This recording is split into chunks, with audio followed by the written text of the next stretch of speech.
그 다음에 살펴볼 개념은 사회안보 개념입니다. 전통안보와 인간안보 개념을 둘러싼 논쟁 그리고 의미를 간단하게 살펴봤는데요. 사회안보 개념은 그를 절충하는 개념, 물론 절충은 아닙니다만 개념이 가지고 있는 한계를 인간안보가 가지고 있는 어떤 한계점을 보완할 수 있다는 점에서 유용하고요. 무엇보다 집단 갈등을 설명할 때 유용하다는 점에서 많이 사용하지는 않고 있습니다만 굉장히 유용한 개념이라고 할 수가 있습니다. 이미 말씀드린 대로 안보 논의는 탈냉전, 세계화, 상호우전성의 증대, 그리고 비군사적, 비전통적 위협이 가지고 있는 영향의 변화로 인해서 이미 1980년대 초반부터 안보의 문제, 안보 개념을 좀 바꿔야 한다라는 논쟁들이 진행되었습니다. 이 때문에 나타난 논쟁이 포괄적 안보 문제, 사회안보, 인간안보 이런 안보 개념들이 이제 대두되게 된 겁니다. 이들 안보 개념들은 위협의 대상, 그 다음에 그러니까 무엇이 위협받아야 안보가 되느냐, 그다음 안보 관련 행위자들의 역할, 그리고 안보 달성의 방법 이런 부분에서 차이를 보여주고 있습니다. 사회안보 주요 개념은 대상, 안보의 대상이죠. 레퍼런스 오브젝트가 무엇인가 하는 것이 중요하고, 안보의 행위자는 무엇이고 어떤 역할을 하는가, 그 다음에 그 외에 어떤 기능적 행위자들이 존재하는가, 이런 것들이라고 볼 수가 있습니다. 자, 먼저 사회안보는 사회라는 개념에서부터 출발을 하니까 사회를 한번 살펴보도록 하겠습니다. 사회가 뭐냐라고 했을 때 사회학자 기든스의 정의를 잠깐 빌려보도록 하겠습니다. 사회란 공동의 정체성으로 연결된 제도의 집합체다. 그러니까 정체성이 사회 속에서 무엇인가를 연결하고 있고 그것이 사회의 가장 큰 속성처럼 묘사되고 있는 거죠. 그리고 웨버 같은 경우에는 높은 수준의 사회적 관성과 가치, 그리고 넓은 의미의 제도 이런 걸 가졌다는 점에서 다른 집단과는 다른 차이가 있는 사회적 집단이다. 그러니까 어떤 사회적 집단이 있는데 그 사회적 집단이 높은 수준의 사회적 관성과 가치를 가지고 있고 넓은 의미의 제도를 가지고 있다라는 점에서 다른 집단과 다르다. 그게 하나의 사회가 된다라는 겁니다. 자, 그럼 사회안보 개념은 무엇이냐라고 했을 때 사회가 유지되는 것에 대한 도전, 그 도전이 없는 상태가 이제 사회안보 상태가 되는 거죠. 변화하는 상황 속에서 실질적, 잠재적 위협이 있는데 그 속에서 사회가 가지고 있는 본질적인 특징을 유지하고 지속 가능하게 할 수 있는 능력이라고 봅니다. 결국은 사회가 진화하기 위해서 수용 가능한 상황 내에서 언어, 문화, 조직, 종교, 민족적 정체성, 그렇죠? 종교와 종교적 민족적 정체성, 관습과 같은 전통 양식을 지속할 수 있는가의 문제다라고 봅니다. 그러니까 결국은 정체성이죠. 정체성이 지속될 수 있느냐. 어떤 한 사회가 본질적이다라고 느낄 수 있는 정체성에 관련된 부분, 전통적인 양식, 이런 것들이 지속될 수 있느냐. 이런 것들이 사회안보의 가장 핵심적인 내용이다인 겁니다. 자, 그럼 사회안보의 위협은 무엇이냐라고 했을 때 정체성에 대한 위협이 가해지는 상황, 이 상황이 사회안보의 위협이 되는 상황이다라고 이야기할 수 있습니다. 정체성의 표현에 대한 억압, 정체성의 재생산 능력에 대한 관여, 이런 행동들이 모두 사회안보에 대한 위협이 되는 행동이다라고 웨버는 말하고 있습니다. 이를 표로 잠깐 살펴보면 국내적인 역동성, 국제적인 역동성인데 그 둘 다 어떤 부분에 대해서 위협이 될 수 있습니다. 가해지는데, 자, 레퍼런스 오브젝트가 뭐냐라고 했을 때 전통 안보는 국가를 중심으로 하고 있는 안보를 말하는 거죠. 오른쪽에 국가라고 되어 있는 국가 부분에서의 안보 문제, 전통적 안보를 다루는 문제에서 안보의 대상이 되는 개념적인 초점은 주권 문제입니다. 결국 주권의 위협이 가해지느냐, 주권의 위협이 가해지면 국가를 중심으로 하는 전통 안보 이론에서는 안보 위협이 발생했다라고 해석하게 되는 것입니다. 그렇다면 사회를 단위로 하는 사회안보에서는 무엇이 위협을 받으면 안보 위협이 발생하는 거냐라고 했을 때 개념의 초점은 정체성입니다. 그래서 어떤 사회가 자신의 가치, 관습, 정체성을 지속할 수 있는데 그 지속성에 위협을 받을 때 그때 안보 위협이 발생했다라고 이야기할 수 있고 핵심은 정체성에 대한 위협이다라고 말씀드릴 수 있습니다. 자, 그러면 전통 안보와 사회 안보는 어떻게 다르냐라고 했을 때 방금 말씀드렸던 것처럼 전통 안보는 국가 주권에 대한 위협이 가장 핵심적인 개념이라고 할 수 있습니다. 그리고 국가, 정부가 주로 이제 행위자가 되는 거고요. 안보를 달성할 수 있는 수단은 주로 군사적 수단을 의미하게 됩니다. 이에 반해서 사회 안보는 핵심 개념은 사회입니다. 즉 집합적 단위의 정체성, 아이덴티티에 대한 위협이 가해지는 것.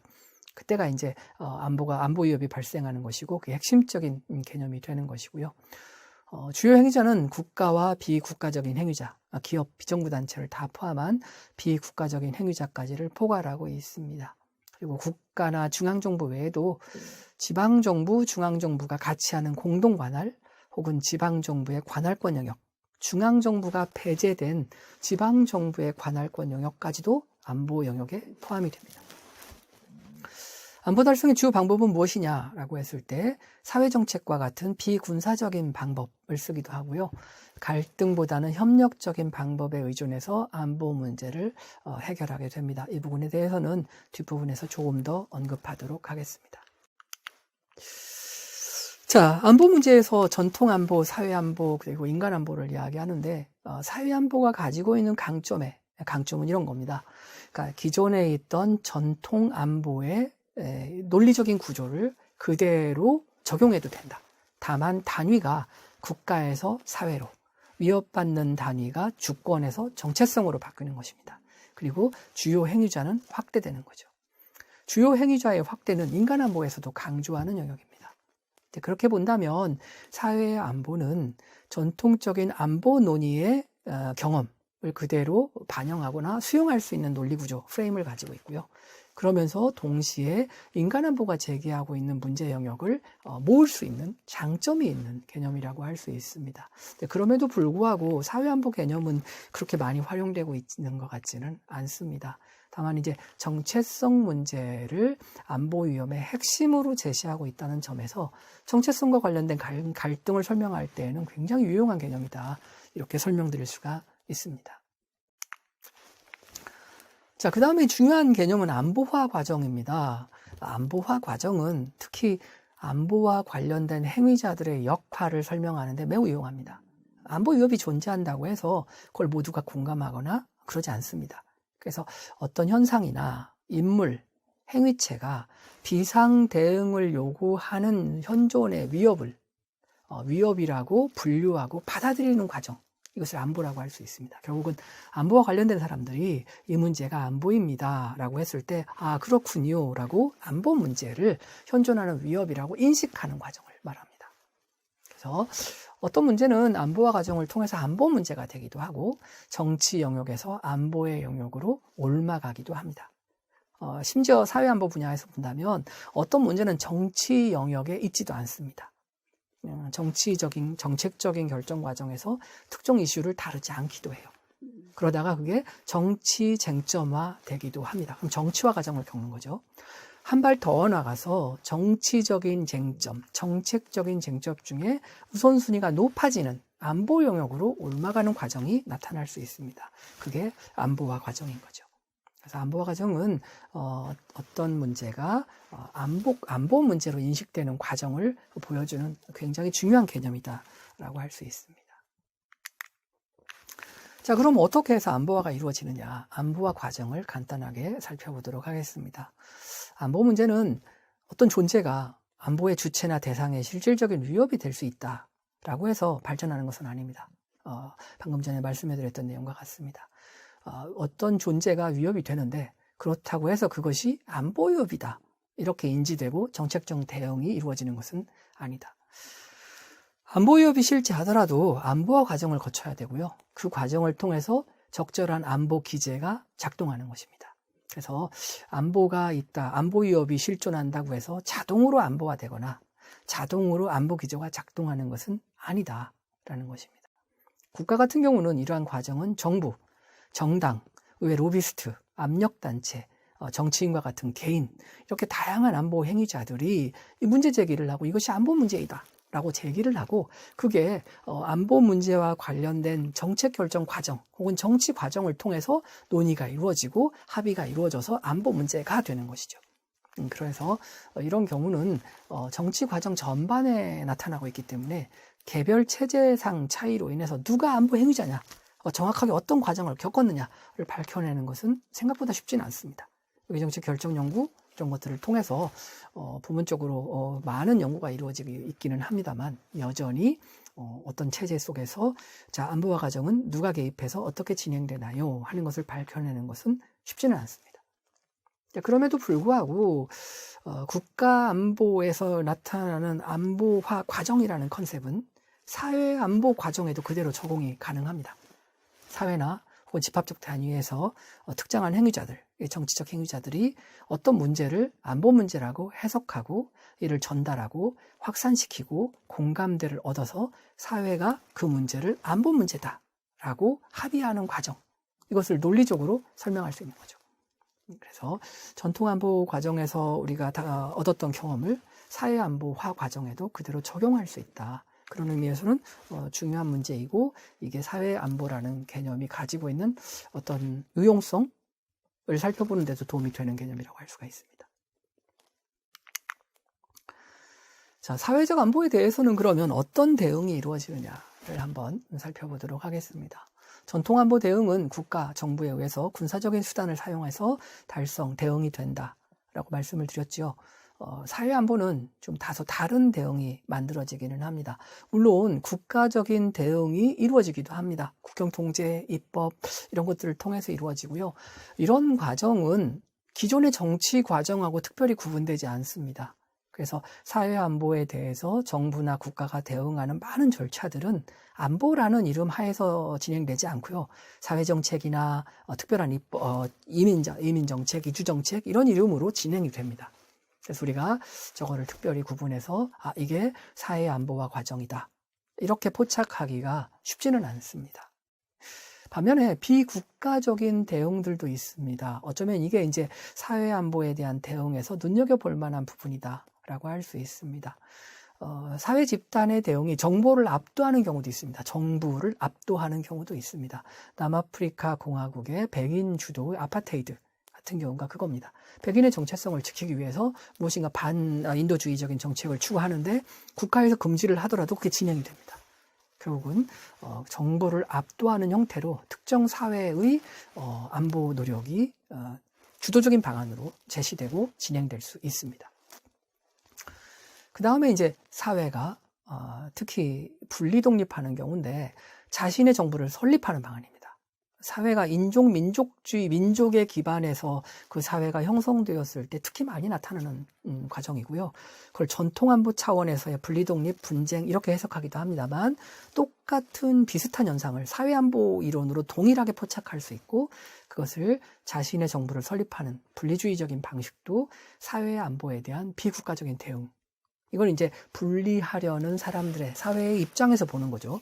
비국가적인 대응이다라고 해석할 수 있습니다.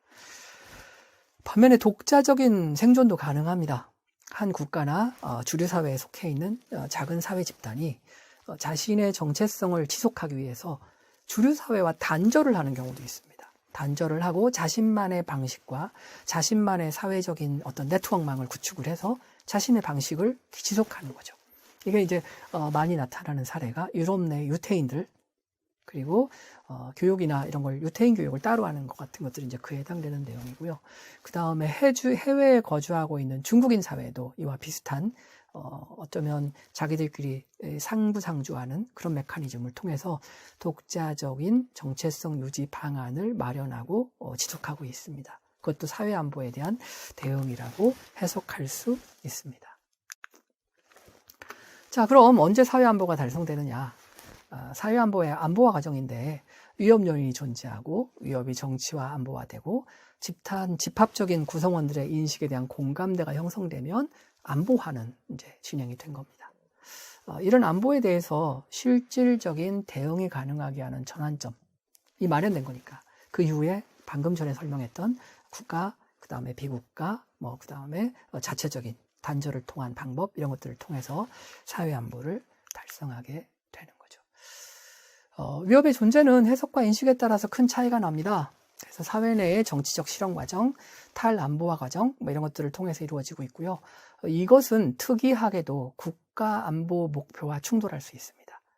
국가와 국가 하위 수준의 안보 행위자 간의 견해 차이, 국가의 이익과 그 내부의 정체성을 위협받고 있다고 여겨지는 사회 집단의 안보 문제 해결을 위한 방식이 서로 상충할 수 있어요. 분리주의적인 해결을 취한다면 그건 국가의 이익과는 충돌하는 거죠. 사회 안보는 국가 이익과도 충돌할 수 있다. 그건 또 다른 이제 발견이라고 할 수가 있습니다.